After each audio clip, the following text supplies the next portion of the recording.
This is my weekly update. I didn't do one last week, but I'm still calling it weekly update, so there you go. So, ContraPoints is a social justice warrior who is transgender.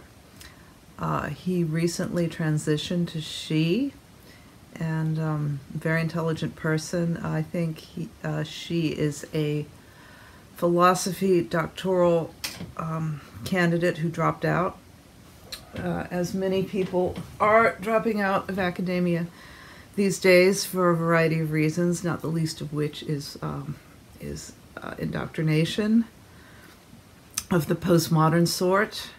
ContraPoints, since transitioning, seems to have taken on some different personality characteristics, which probably is indicative of what hormones do to your personality. If you want to have an honest conversation about race on the internet, here's what you do. You set your computer on fire, you flee to the forest, you drink a mimosa laced with toad venom, and you simply wait for the wolverines to eat your legs. ContraPoints is the one YouTube social justice warrior that I actually like. And the reason is because she's very smart and she does her research. So while I can't agree with her anymore, really, she was less inclined in this direction previously when she was a he. More testosterone, I guess. I don't know if I should say that, but I bet you it's true. She just did a video called something like, "Does racism still exist?" And she had two really good points. And the first one was that in the middle of the 20th century, there was something called redlining, which made sure in a variety of mechanisms that black people could not invest in real estate in a productive way. And somehow this redlining ended up being the forerunner of the ghetto. So now Ta-Nehisi Coates, in his famous article in The Atlantic,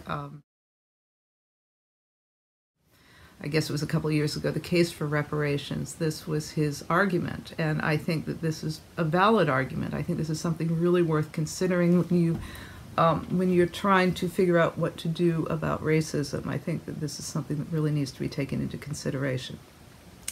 The other thing that ContraPoints said was that in the ghetto, you have a certain amount of lead paint that still exists that might have been removed in more affluent neighborhoods, and that this is something that lowers cognitive ability and increases antisocial behavior.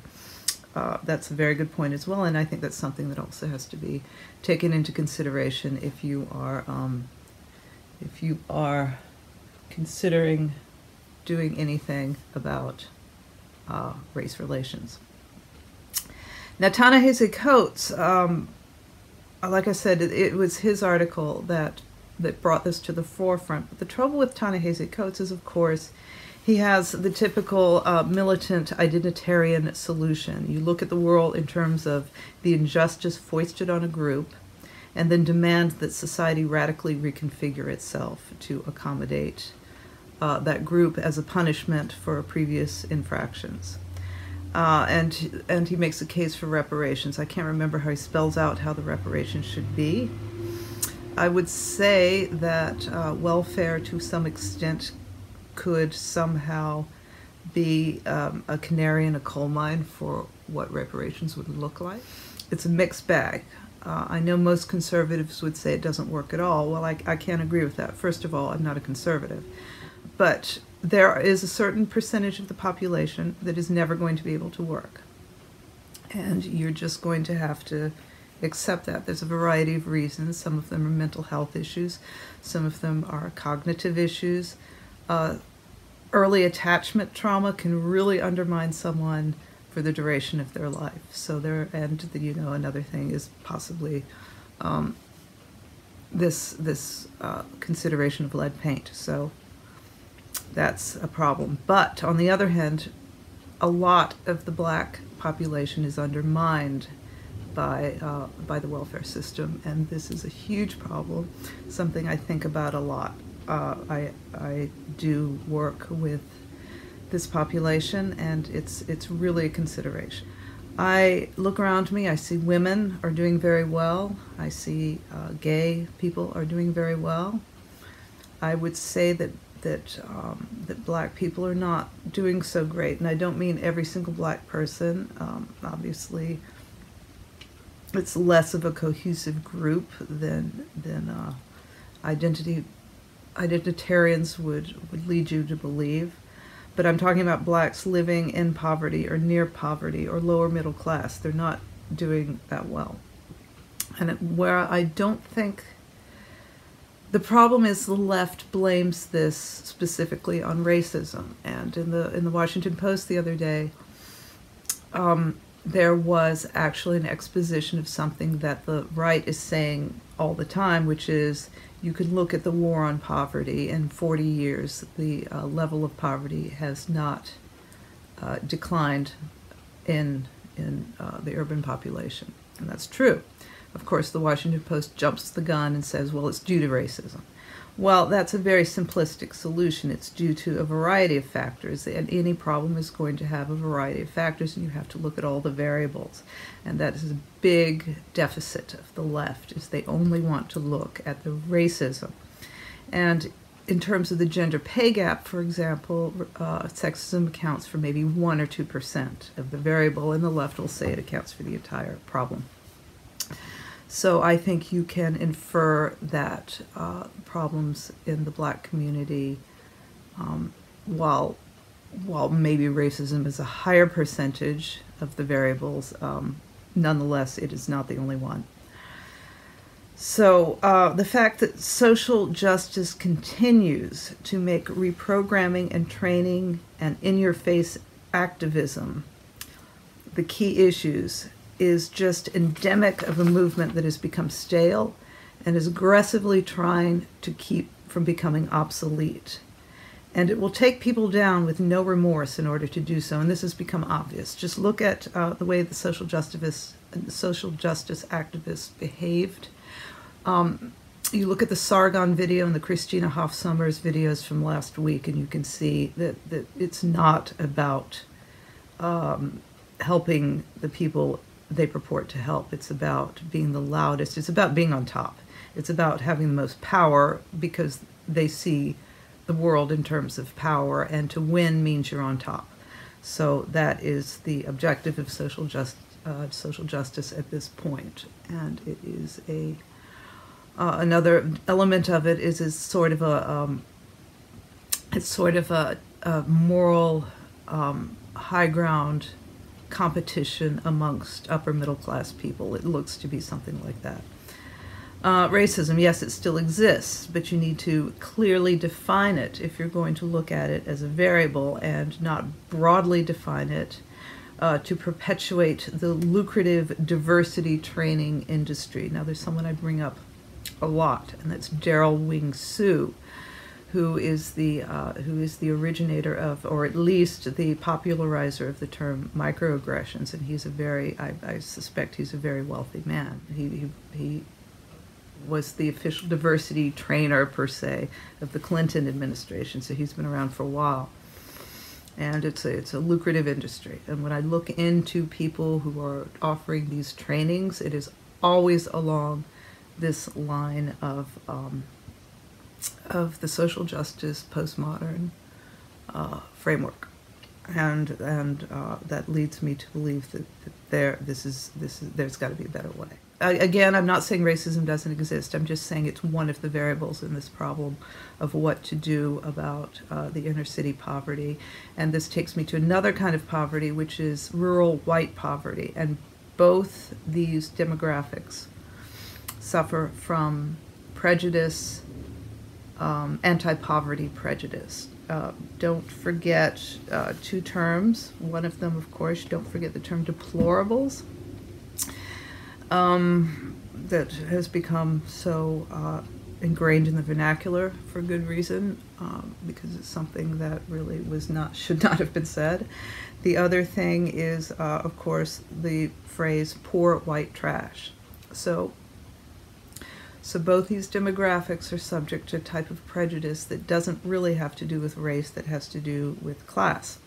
And that's a variable that needs to be considered if we're looking at this problem. Here's a great old line from decades ago.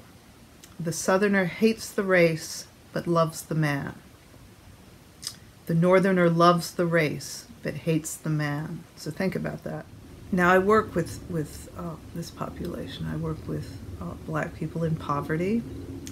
Some of them are white, in fact. So I work with people in poverty, and let me talk specifically about the African American population of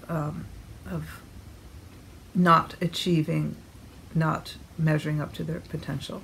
Now, like I said, that there is a percentage of the population that isn't going to be able to work. Okay, we've established that. But there's another, but there's a lot of that population, of the urban, poor, black population that can do better, and I want to see them do better. Like I said, I work with some of these people. I know them on an individual level, and I care a lot about them, and I know personally that they can do better. They have all the capacity to do so. They have the intelligence, they have the creativity, and they have the social skills. They're stuck in a lot of ways.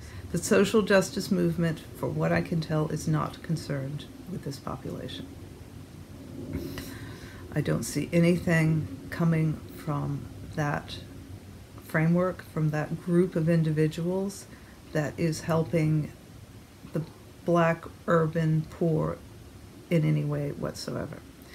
And I know that there's got to be a better way, and this is something I'm thinking about, and I'm going to do a video about this later.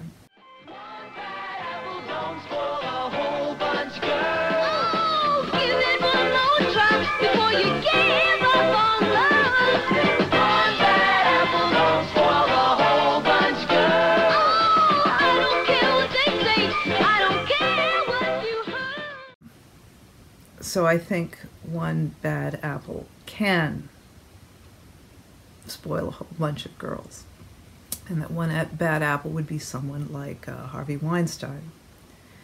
And this is why I care about it today. There's a great clinician called Bessel van der Kolk who's done more for trauma victims than probably anyone. And now it appears he may be the victim of the Me Too movement.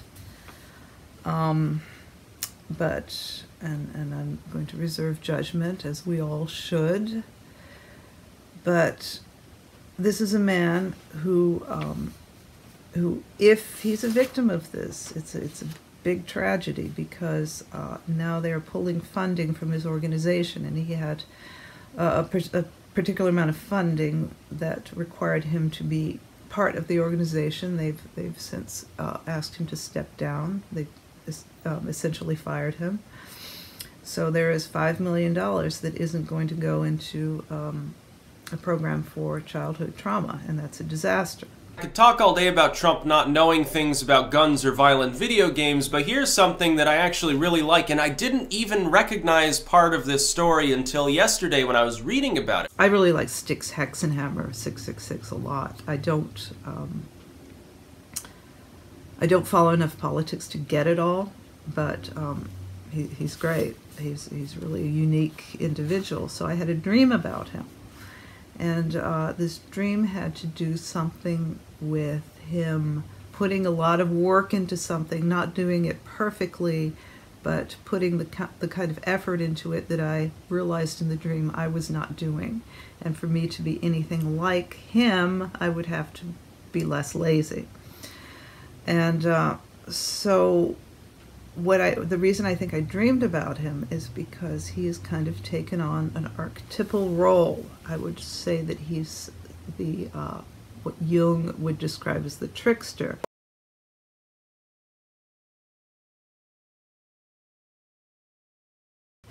And the trickster is sort of a pre-Christ. It's sort of a dark Christ who you know, someone who has Christ-like attributes, but who is also flawed. Like a hero with something like what Alan Watts used to call the Yetzer Hara, which is a Jewish term meaning the element of irreducible rascality. People like him, once they're in the public view, there's certain people who kind of line up with archetypes, and I do think that this is the reason I dreamed about him. So the other point is, I think I'm going to follow his lead and move on to DTube. For one thing, I'm not particularly interested in the public at large seeing these videos. I want feedback from a like-minded population while I sort these ideas out. And I'm not, in this to make money or to have a bunch of fans. I'm in this for the feedback and to be part of a community that I think is necessary, because if we're going to revivify things like activism, for example. I mean, social justice isn't doing anything. If we're going to actually do something for the population, if we're going to somehow help them, or better, get the people who can do it to rise to the top and to contribute and to possibly go back to their communities and help them, then we have to revamp social justice into something much more productive. And there's a lot of people out there that are looking at this, and there's a lot of people in the YouTube community who are mulling this over, and that's why I want to be part of it. Thank you for watching. I hope this made sense, and I'll see you next time.